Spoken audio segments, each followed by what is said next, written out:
네, 오늘 함께 나눌 말씀은요. 예레미야 애가 5장 1절에서 22절까지 말씀입니다. 여호와여, 우리가 당한 것을 기억하시고 우리가 받은 치욕을 살펴보옵소서. 우리의 기업이 외인들에게, 우리의 집들도 이방인들에게 돌아갔나이다.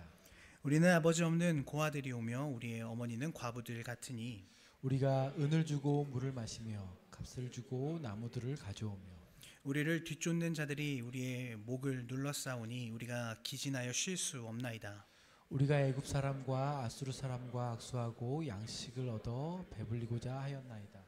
우리의 조상들은 범죄하고 없어졌으며 우리는 그들의 죄악을 담당하였나이다. 종들이 우리를 지배하며 그들의 손에서 건져낼 자가 없나이다.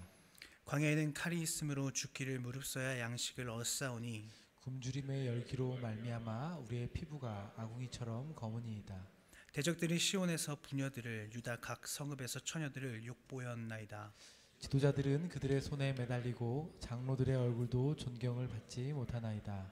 청년들이 맷돌을 지며 아이들이 나무를 지다가 엎드려 지우며 노인들은 다시 성문에 앉지 못하며 청년들은 다시 노래하지 못하나이다. 우리의 마음에는 기쁨이 그쳤고 우리의 춤은 변하여 슬픔이 되었사오며 우리의 머리에서는 면류관이 떨어져 싸우니 오호라 우리의 범죄 때문이니이다. 이러므로 우리의 마음이 피곤하고 이러므로 우리 눈들이 어두우며 시온 산이 황폐하여 여우가 그 안에서 노나니이다. 여호와여, 주는 영원히 계시오며 주의 보좌는 대대에 이르나이다.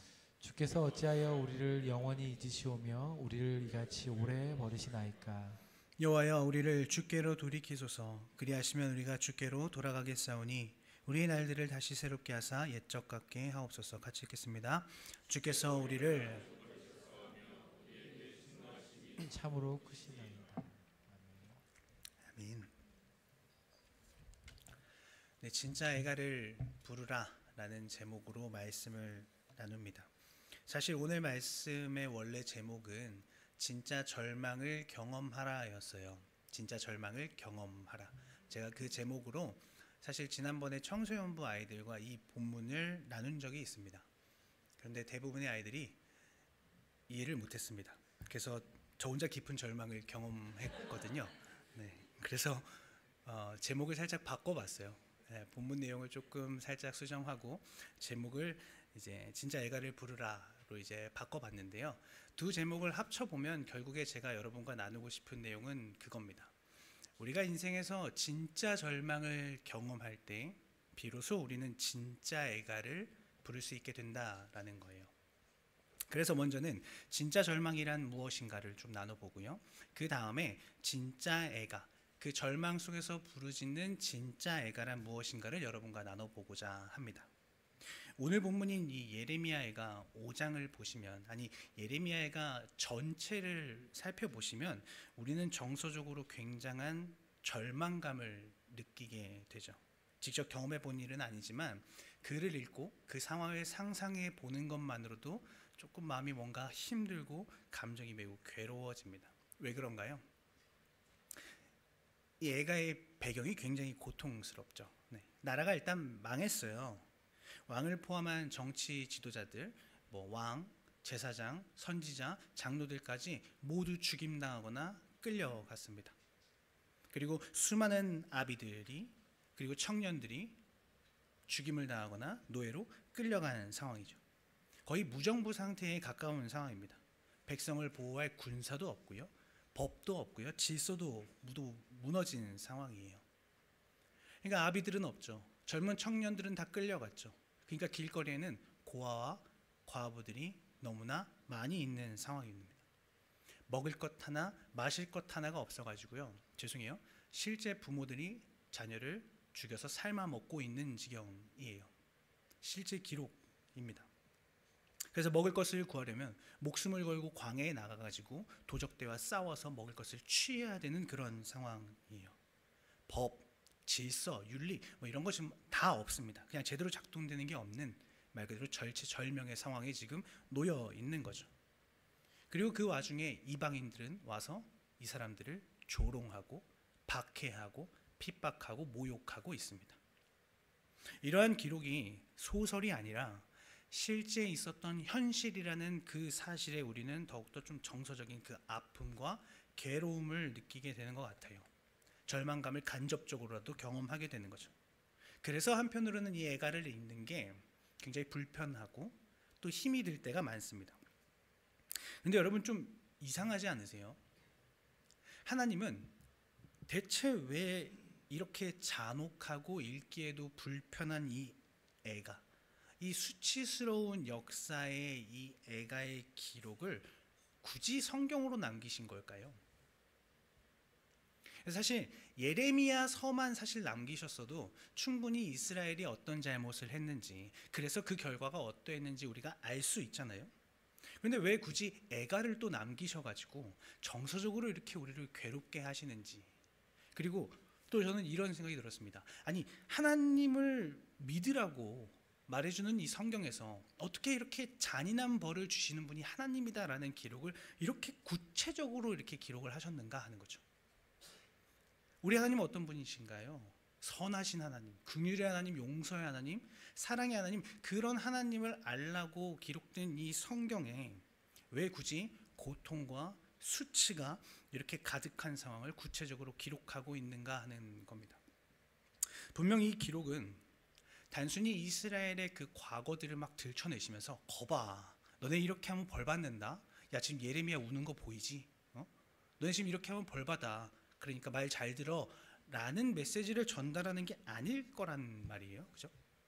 왜냐하면 하나님의 심판이 만약 그러한 강압적인 회유나 어떠한 폭력적이고 이렇게 강제적인 방법으로 복종을 이렇게 목적으로 해서 행해지고 기록된 거라면 이 성경은요, 우리에게 겁은 줄 수 있어도 우리에게 위로와 소망이 되지는 못합니다. 하나님이 그저 우리의 공포의 대상이 될 뿐이죠. 그런데 많은 경우 우리가 신앙생활을 하면서 이것에 조금 오해를 갖고 있는 경우가 있어요. 그러니까 인과응보적인 가치나 아니면은 약간 공로에 의한 축복과 저주를 우리 신앙에 좀 대입하는 경우가 많다는 게 문제인데요. 예를 들면 이런 겁니다. 아침에 바빠서 늘 이렇게 묵상을 하고 출근을 하다가 그날 하필 바빠서 이렇게 그냥 묵상을 못하고 출근을 했는데 꽝 하고 교통사고가 난 거예요. 그럼 그때 이렇게 얘기하죠. 묵상을 했어. 이렇게 얘기한단 말이에요. 근데 아니거든요. 그냥 잠이 들 깬 거예요. 그거는. 네, 그건 그냥 잠이 들 깬 겁니다. 근데 우리는 그거를 이렇게 되게 1차원적으로 대입할 때가 되게 많다라는 거예요. 우리도 모르게 하나님을 굉장히 쪼잔한 하나님으로 만들 때가 많다라는 거죠. 그리고 이렇게 우리가 우리의 상황과 하나님을 1차원적으로 대입했을 때 나타나는 큰 오해가 있는데요. 그게 대표적으로 어떤 상황이냐면 재난의 상황이에요. 저는 아직도 생생히 기억합니다. 한 10년 전쯤인가요?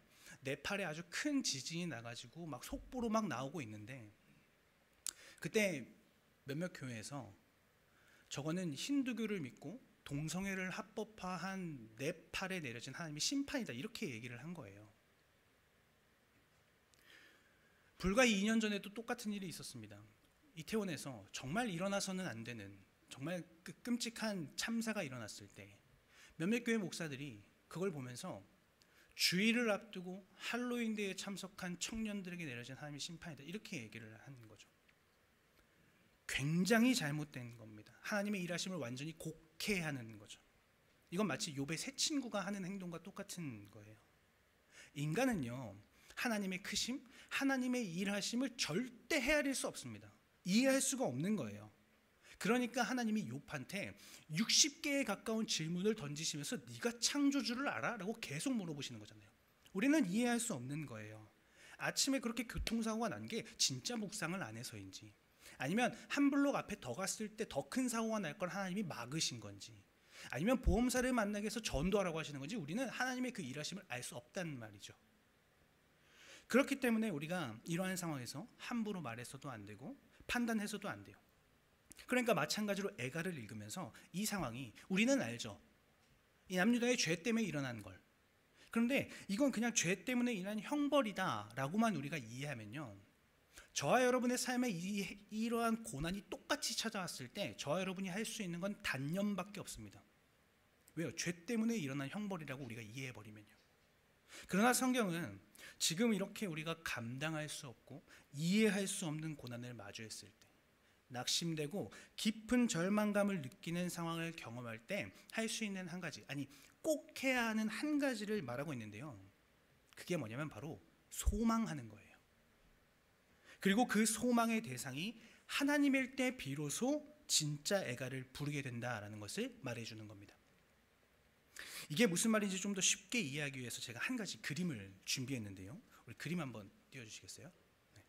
여러분 지금 어느 쪽이 하나님 나라 같으세요? 어느 쪽이 하나님 나라 같으세요? 둘 다. 여러분 어느 쪽이 더 소망 있어 보이세요, 여러분? 이쪽이요. 꽃밭이죠. 꽃밭이 소망이 있어 보일 거예요. 생명도 있어 보이고. 근데 다음 그림 한번 보실까요? 여러분 만약에 하나님이 꽃밭이 아니라 지금 이쪽에 계신다면 어디가 하나님 나라인가요? 어디에 지금 소망이 있어 보이세요? 여러분 뭐라고요? 이쪽? 네. 여러분 이쪽. 네. 여러분 애가는요 지금 이걸 말하고 있는 거예요. 황폐해진 땅, 다 무너진 땅일지라도 그곳에 지금 하나님이 계시면 이건 절망이 아니라 소망이다라는 거예요. 하나님이 손 내미시고 하나님이 우리의 음성에 귀 기울이시고 우리를 잊지 않았다면 그러면 이곳은 절망이 아니라 이곳엔 소망이 있다. 주어진 상황과 눈에 보이는 환경은 비록 절망적인 것 같아 보여요. 그러나 그곳에 하나님이 함께 하시고 하나님이 우리의 고통을 살피고 계신다면 우리는 아직 끝나지 않았다. 우리는 소망이 있다. 그래서 그 소망을 향해 우리가 돌이키고 회개하겠습니다. 돌아가겠습니다. 라고 고백하는 거죠. 오늘 본문인 애가 5장도 그렇게 시작을 합니다. 우리 함께 1절 말씀 같이 한번 읽어볼까요? 1절 말씀 같이 읽겠습니다. 시작. 여호와여 우리가 당한 것을 기억하시고 우리가 받은 치욕을 살펴보옵소서. 하나님 기억해 주세요. 하나님 우리의 수치를 좀 봐주세요 라고 지금 저자가 말하고 있죠. 5편의 애가에서 반복적으로 계속 나오는 말이에요. 여호와여 살피시옵소서. 여호와여 보시옵소서. 그렇다면 성도 여러분, 우리 인생의 진짜 절망이란 무엇인가요? 상황과 환경의 무너짐인가요? 아니면 낙심되고 절망감에 빠져있는 우리의 마음인가요? 아니요. 우리의 인생의 진짜 절망은 하나님의 침묵입니다. 하나님의 침묵보다 더 큰 절망은 없습니다. 우리 인생에 더 이상 하나님이 개입하지 않으신다라는 그 두려움, 하나님이 우리 인생에 아무것도 보여주지 않는다는 그 공포, 그것보다 더 큰 절망은 없는 거예요. 그래서 시편 150편 중에 가장 많은 분량을 차지하는 게 바로 탄식시입니다. 하나님께 탄원을 올려드리는 거죠. 시편 74편 1절에서 2절입니다. 제가 한번 읽어보겠습니다. 하나님이여 주께서 어찌하여 우리를 영원히 버리시나이까? 어찌하여 주께서 기르시는 양을 향하여 진노의 연기를 뿜으시나이까? 옛적부터 얻으시고 속량하사 주의 기업의 지파로 삼으신 주의 회중을 기억하시면서 주께서 계시던 시온산도 생각하소서. 하나 더 읽겠습니다. 시편 83편 1절과 2절입니다. 하나님이여 침묵하지 마소서. 하나님이여 잠잠하지 마소서. 조용하지 마소서. 무릇 주의 원수들이 떠들며 주를 미워하는 자들이 머리를 들었나이다. 성도 여러분, 우리에게 진짜 절망은 하나님이 침묵하시는 거예요. 우리에게 그보다 더한 수치는 없는 거죠. 그런데요, 바로 그 절망을 경험할 때, 그 순간 하나님이 침묵하신다라는 걸 우리가 느껴질 때, 그리고 그 하나님의 침묵이 견딜 수가 없는 느낌을 우리가 받을 때, 나에게 닥친 어려운 고통과 상황보다, 낙심하고 절망에 빠져있는 내 마음보다 하나님이 지금 침묵하고 계신다는 게 더 견딜 수가 없어. 하나님이 나를 외면하신다는 게 너무 수치스럽고, 하나님이 나를 기억하지 않는다는 게 너무 고통스러워서, 내가 한 존재로서, 한 피조물로서 그것에 대해서 내가 절망감을 느낀다면 그때 비로소 우리는 몸을 돌려 하나님을 향해 소망을 외친다라는 겁니다. 그리고 부르짖게 되는 거예요. 우리의 간절함을 담아서, 온 마음을 담아서. 그게 우리가 부르는 진짜 애가입니다. 그러니 여러분, 이 애가가 얼마나 적나라한가요? 지금 날 것 그대로를 표현하고 있지 않습니까? 이 고통이 자신들의 죄로 인한 결과라는 걸 알면서 뭐 예의, 체면 그런 거 없습니다. 그냥 살려달라는 거예요. 하나님께 붙들리는 겁니다. 매달리는 거예요. 그래서 오늘 말씀의 2절부터 18절까지의 내용이 정서적으로는 우리가 읽기가 매우 불편하고 어렵지만 당시 이 노래를 부르고 읽고 있는 자들의 마음은요, 지금 그 무너진 그 상황에서 집중하는 게 아니라 이제는 그 상황에서 하나님마저 우리를 보시지 않으면, 그 상황에서 하나님마저 우리를 기억하시지 않으면 그때 우리는 진짜 소망이 없다. 그때 우리는 진짜 절망을 경험할 거다. 거기에 집중하고 탄식을 하는 거예요. 그리고 그러한 마음을 하나님이 기쁘게 받으셔서 성경에 기록하신 겁니다. 이게 내가 원하는 마음이다. 이게 내가 원하는 뜻이다. 하나님이 기쁘게 받으신 거예요. 따라서 우리는 벌어진 상황이 아니라 저자의 고백이 점점 어떻게 바뀌는지에 대해 집중할 필요가 있는데요. 1절에서 하나님 여기 좀 보세요. 나 좀 보세요. 라고 말해놓고 소망을 향해 몸을 돌린 다음에 그 다음 2절부터는 계속 토로하는 거예요. 하나님께 우리의 상황을 다 고하는 거예요. 체면, 예의 이런 거 없습니다. 그냥 다 얘기하는 거예요. 왜요? 소망은 하나님께 있으니까. 내 상황 하나님이 다 아셔야 되니까. 다 토로하는 겁니다. 그러면서 16절에 가서는 회개합니다. 죄를 자백하죠. 그리고 다시 그 1절의 그 부르짖음이 이제는 확장돼 가지고 그 맨 마지막에 19절부터 20절까지 단락을 이루고 있습니다. 우리 함께 19절부터 22절까지 말씀 우리 한 목소리로 좀 같이 읽어보겠습니다. 19절부터 22절까지 말씀 같이 읽겠습니다. 시작. 여호와여 주는 영원히 계시오며 주의 보좌는 대대에 이르나이다. 주께서 어찌하여 우리를 영원히 잊으시오며 우리를 이같이 오래 버리시나이까. 여호와여 우리를 주께로 돌이키소서. 그리하시면 우리가 주께로 돌아가겠사오니 우리의 날들을 다시 새롭게 하사 옛적 같게 하옵소서. 주께서 우리를 아주 버리셨사오며 우리에게 진노하심이 참으로 크시니이다. 여러분, 지금 전쟁의 승자는 바벨론이죠. 승자는 바벨론입니다. 그리고 이 당시 전쟁은 신들이 전쟁하는 것이기 때문에 이 바벨론 사람들은 지금 남유다 사람들만 조롱하고 있는 게 아니라 하나님을 함께 조롱하고 있어요. 너희 신이 졌다. 너희 신은 너희를 못 구한다. 라고 말하면서 하나님을 조롱하고 있습니다. 그런데 그 조롱과 이 눈앞의 절망스러운 상황 가운데도 이제 이 소망을 향해 몸을 돌린 백성들은 이제 이렇게 고백하죠. 주는 영원히 계시오며 주의 보좌는 대대에 이르나이다. 상황은 하나도 바뀌지 않았습니다.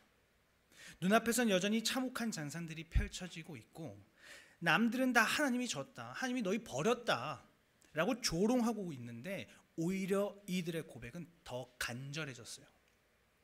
하나님을 더 붙들기 시작한 겁니다. 그리고 더욱 흥미로운 사실은 이 애가 5장이요 열린 결말로 끝난다는 거예요.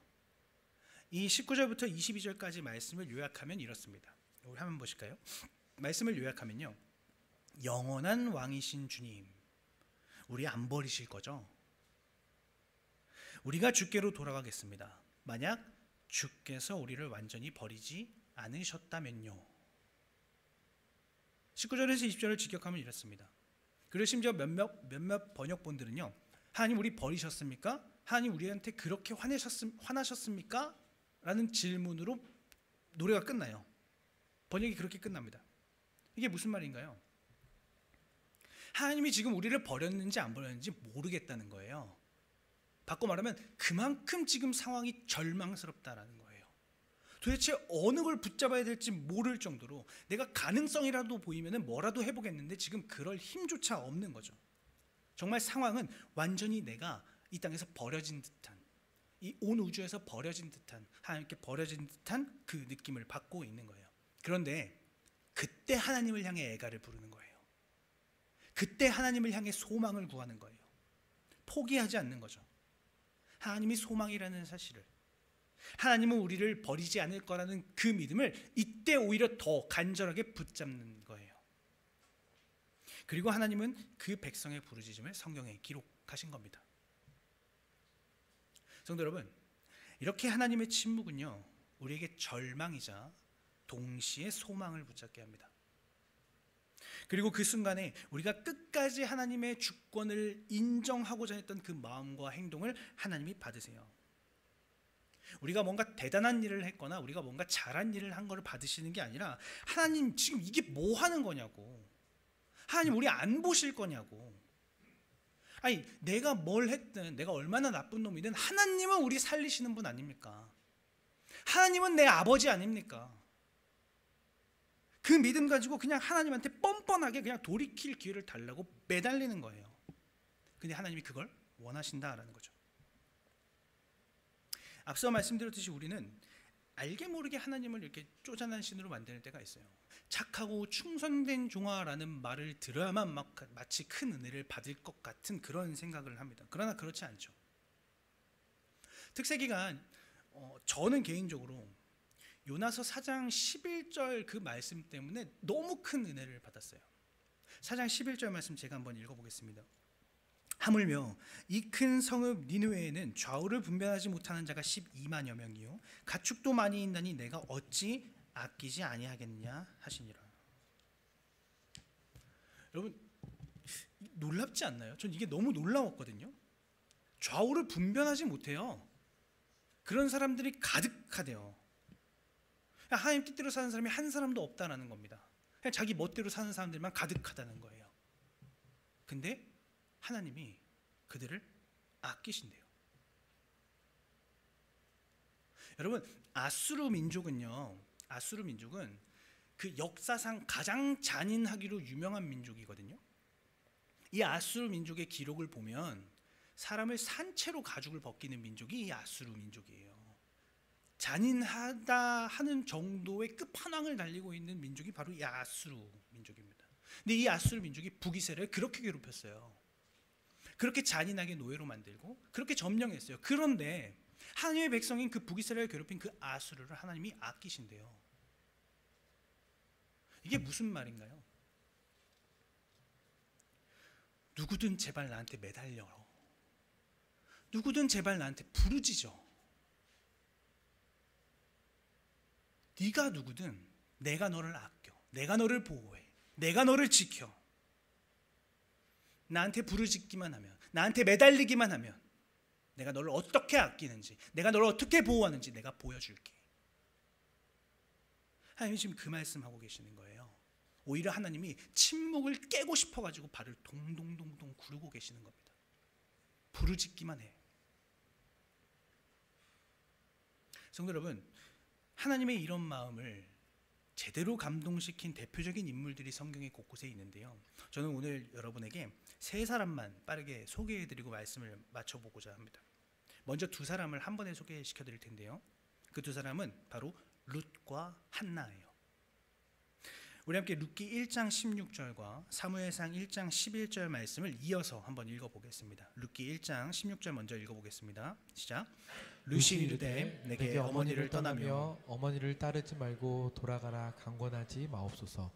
어머니께서 가시는 곳에 나도 가고 어머니께서 머무시는 곳에 나도 머물겠나이다. 어머니의 백성이 나의 백성이 되고 어머니의 하나님이 나의 하나님이 되시리라. 사무엘상 1장 11절 같이 읽겠습니다. 서원하여 이르되 만군의 여호와여 만일 주의 여종의 고통을 돌보시고 나를 기억하사 주의 여종을 잊지 아니하시고 주의 여종에게 아들을 주시면 내가 그의 평생에 그를 여호와께 드리고 삭도를 그의 머리에 대지 아니하겠나이다. 아멘. 여러분 두 여인의 공통점은 무엇인가요? 일단 제 이상형입니다. 마음이 너무 이뻐요. 네. 어디 있는지 모를 제 아내가 이렇게 지혜로운 여인이었으면 제가 절망 중에 소망을 놓지 않을 텐데. 죄송해요. 은수가 자꾸 설교 중에 솔로인 거 티내지 말라 그랬는데 죄송합니다. 어쨌든 여러분 이 두 여인 룻과 한나의 공통점은 무엇인가요? 예뻐요. 맞아요. 예뻐요. 근데 이 두 여인의 공통점은요, 여러분 사사시대라는 이스라엘이 가장 절망적인 순간, 이스라엘의 가장 암흑기 같은 상황 속에 더 이상 대체 저 이스라엘에 어떻게 생명이 이어질까? 도대체 어떻게 저 이스라엘에 저렇게 각기 자기 소견에 오른 대로만 하는 저 하나님을 떠난 저 이스라엘 땅에 어떻게 하나님의 언약이 이어질까? 앞이 하나도 보이지 않는 상황 속에서 놀랍게도 이 두 여인이 역사를 이어가요. 이 당시 여러분 시대상과 당시 문화를 생각해 볼 때 이건 진짜 말이 안 되는 일입니다. 왜 그런가요? 남성 우월주의 있죠. 그죠? 율법주의 있죠. 유대 선민서상 있죠. 심지어 이 당시에는 여성이 남성의 재산 목록에 들어가는 문화가 있어요.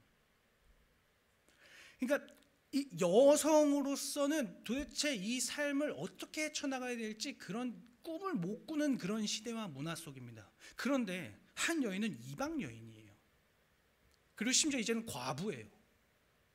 또 한 사람은요, 하나님께 저주받았다고 오해를 들끓는 불임하는 여인입니다. 그런데 이 두 여인이 그 암흑기 속에 이 절망과도 같은 사사시대 말기에 소망이 하나님께 있다라는 사실을 잊지 않고 끊임없이 부르짖어요. 포기하지 않습니다. 하나님이 죽이시면 죽고 내가 살리시면 살겠습니다. 하나님 제발 나를 기억하시고 제발 내 고통을 돌아봐 주세요라고 끝까지 간절함을 다해 하나님을 붙잡습니다. 그 결과 한 사람의 태에선 다윗이 나왔고요, 한 사람의 태에선 그 다윗의 기름을 붓는 사무엘이 나왔죠. 시대상, 문화상 여러분 가장 힘없고 연약한, 어쩌면 인생 자체가 그냥 고통과 절망뿐인 그 약자의 몸, 누구를 마주하든 어떤 환경을 마주하든 절망과 낙심이 계속 들끓고 정말 그 높아만 보이는 수많은 장벽들 속에 살아가야 되고 있는 그 상태 그대로 부르짖는 그 기도가 하나님께 상달됐고, 그 상달된 기도가 놀랍게도 이스라엘의 역사를 바꿔버렸습니다. 마지막으로 제가 소개드릴 한 사람은 바로 우리 예수님입니다. 길게 설명하지 않겠습니다. 예수님은 십자가 위에서 끝까지 그 하나님의 침묵, 하나님의 절망을 온전히 감당해내셨죠. 그러면서도 끝까지 포기하지 않으셨습니다. 엘리 엘리 라마 사박다니, 나의 하나님 나의 하나님 어찌하여 나를 버리시나이까. 그렇게 절망 속에서, 하나님의 침묵 속에서도 끝까지 소망을 붙들으셨어요. 시편 22편의 탄식을 그대로 사용하시면서 끝내 우리 죄를 대속하셨고 절망을 소망으로 바꾸셨습니다. 그리고 그 은혜를 로마서 8장은 이렇게 얘기하는데요, 우리 이 말씀 읽고 마무리해 보겠습니다. 로마서 8장 35절에서 39절 말씀인데요, 우리 한 목소리로 같이 말씀 읽고 우리 설교 마무리해 보도록 하겠습니다. 같이 읽겠습니다. 시작. 누가 우리를 그리스도의 사랑에서 끊으리요? 환난이나 공고나 박해나 기근이나 적신이나 위험이나 칼이냐.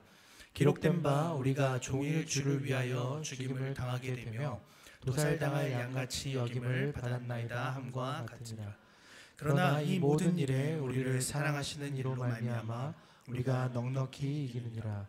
내가 확신하노니 사망이나 생명이나 천사들이나 권세자들이나 현재일이나 장래일이나 능력이나 높음이나 깊음이나 다른 어떤 피조물이라도 우리를 우리 주 그리스도 예수 안에 있는 하나님의 사랑에서 끊을 수 없으리라. 아멘. 여러분 말씀을 정리해 봅니다. 저 여러분에게 진짜 절망은 우리에게 주어진 상황이 아니라 우리를 낙심케 하고 우리를 무너지게 하는 우리의 마음의 문제가 아니라 하나님이 침묵하시는 거예요. 하나님이 우리를 내버려 두시는 게 절망입니다. 그리고 그것이 우리에게 진짜 절망으로 다가올 때 그때 우리는 비로소 진짜 애가를 부를 수 있게 되는 거예요. 그리고 분명한 것은 그 침묵 속에서도 하나님은 여전히 일하고 계시고 여전히 우리에게 주시기 위해 놀라운 은혜를 만들고 계시고 빨리 불러, 빨리 애가를 불러, 빨리 나를 향해 부르짖어 라고 기다리고 계신다라는 겁니다. 그래서 절망 가운데 하나님을 바라보고 두려움 가운데 하나님을 붙들고 간절함으로 하나님께 부르짖으면요, 우리 인생에 찾아오는 모든 절망은 결국 소망으로 바뀌게 되는 거예요. 주어진 상황은 바뀌지 않을 수 있습니다. 아니 오히려 더 힘든 상황이 우리에게 찾아올 수도 있죠. 오히려 소망은 그곳 가운데 근데 더욱 분명해질 거예요. 우리가 하나님께 나아가는 그 굳건한 신앙은 더욱 단단해질 겁니다. 왜 그런가요? 로마서 말씀이 말하죠. 환난이나 공고나 박해나 기근이나 적신이나 위험이나 칼이나 현재일이나 장래일이나 능력이나 높음이나 기품이나 그 어떤 것도 우리를 예수 그리스도 안에 있는 그 하나님의 사랑 안에서 끊을 수가 없다라고 성경은 분명히 말하고 있습니다. 우리가 하나님 안에 소망을 발견하고 그것을 향해 부르짖으면 그 어떤 것도 우리를 두렵게 할 수 없는 거예요. 성도 여러분, 우리 그 길을 좀 같이 걸어 나갔으면 좋겠습니다. 우리가 좀 같이 한 마음으로 하나님께 부르짖었으면 좋겠습니다. 각자가 참 답답하고 막막한 그런 상황들을 경험하고 있을 텐데요. 그 상황들을 주님 앞에 올려드리면서 우리 함께 좀 소망을 노래했으면 좋겠습니다. 오늘 함께 우리가 찬양하고 기도할 때 하나님이 부르짖는 우리의 음성을 들으시면서 침묵을 깨시고 저와 여러분의 마음을 만지시기를 간절히 소망합니다. 여러분의 상황을 소망으로 바꿔주시는 그 주님의 놀라운 은혜를 이곳 가운데서 경험하고 또 소망하며 계속해서 함께 부르짖어가는 우리 하나미로 삼교회 되기를 주님의 이름으로 소망합니다.